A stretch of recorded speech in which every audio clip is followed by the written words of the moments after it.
AI didn't make algo trading easier. It made it easier to build strategies that you don't trust. So I've had this same strategy running untouched for 280 days, and my account is currently up 279%, and it has nothing to do with the strategy itself. In this video, I'll show you the process behind it and exactly how you can apply it. So trading is like putting together a jigsaw puzzle. Imagine someone came up to you and gifted you a perfectly framed, beautifully done jigsaw puzzle.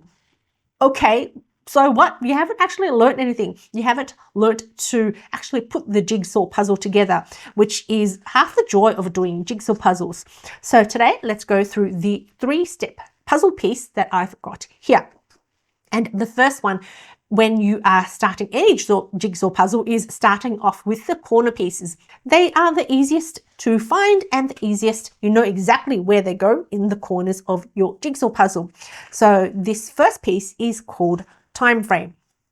So I recently put together a 241,505 strategy analysis. So when I took a look at all the 15-minute strategies and I plotted each and every single one on a chart for forexes, indices, metals, gold, the lot, I found that there is a range. And here I've got in the x-axis the profitability. So some assets had a low probability, some assets had a high probability. Overall, this is the span, and there was a concentration of strategies about this middle point here. So for 15-minute strategies, that's what it looked like. When I did the same analysis on the 30-minute strategies, out of the 241,000 that I had, I found the range was slightly more profitable. The medium was also slightly more profitable. And then I repeated that to H1 and H4. And each time I went up a different time frame, I found that the range shifted up in profitability and the median also shifted up. So there was a clear trend between the 15-minute time frame and the 4-hour time frame. And I didn't go lower than 15 minutes like the 5-minute time frame because there was already a clear trend. I didn't need to go lower. If I did, I'm guessing the 5-minute time frame would be like even lower than the 15-minute. And the one thing that I found, apart from consistently being more and more profitable in the higher time frames, was that the difference between the 15-minute time frame and the 4-hour time frame was 7%. This upwards range shifted up by 7%. The lower range shifted up by 7%, and the middle also shifted up by 7%. So when you are deciding what time frame you want to trade with, if you want to go with a lower time frame, fine, that is your decision. Just be aware that overall, these strategies, the likelihood that you have a profitable strategy is 7% less than trading on the 4-hour time frame. The next piece of the puzzle after the corner blocks is the side pieces, because we know they can go either side or top to bottom. And here we are selecting the symbol, and each symbol or asset, whatever you want to call it, has a particular personality. So here, another analysis I did of 29,311 strategies. If we took a look at how mean reverting they are versus how trending they are. So in the middle is this dead zone where it's not obvious whether it's mean reverting or trend. With, for example, with USD Japanese yen, they are right on the edge here of trend following, and the Aussie CAD was one of the most mean reverting symbols that I saw. A lot of the other symbols were actually in the middle dead zone with no obvious edges that I can lean on. Finally, the last puzzle piece are the ones that have all 4 sides that connect to something else. And this is the hardest one, which is also called complexity.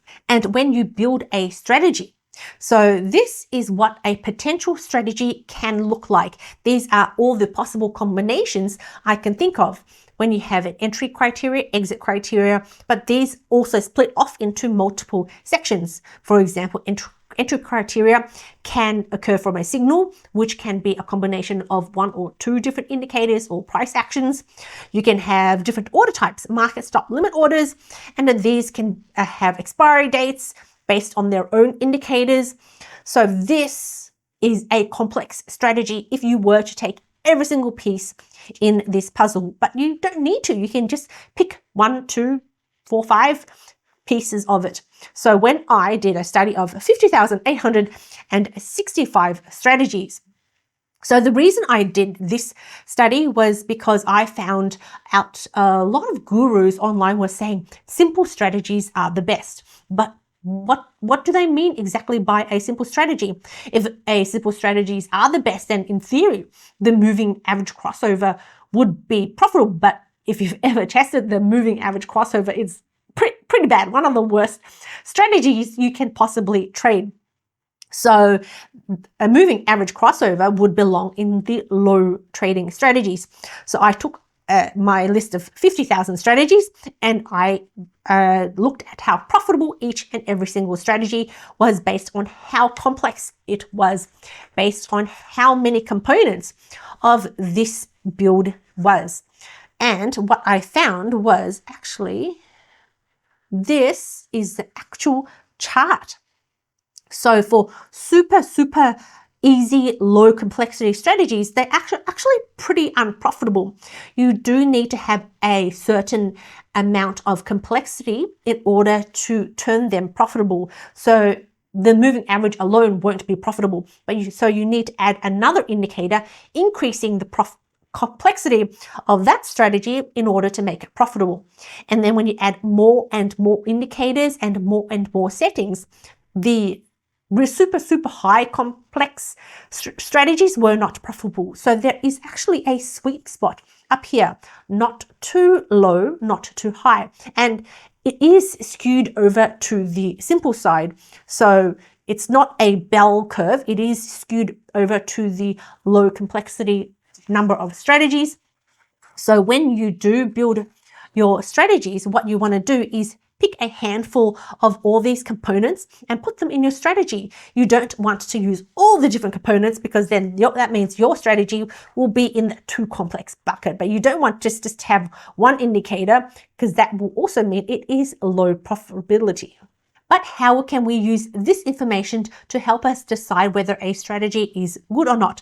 So let's say you do get a strategy from AI. It gives you an amazing looking backtest on the Euro USD on the 4-hour time frame, which is trending.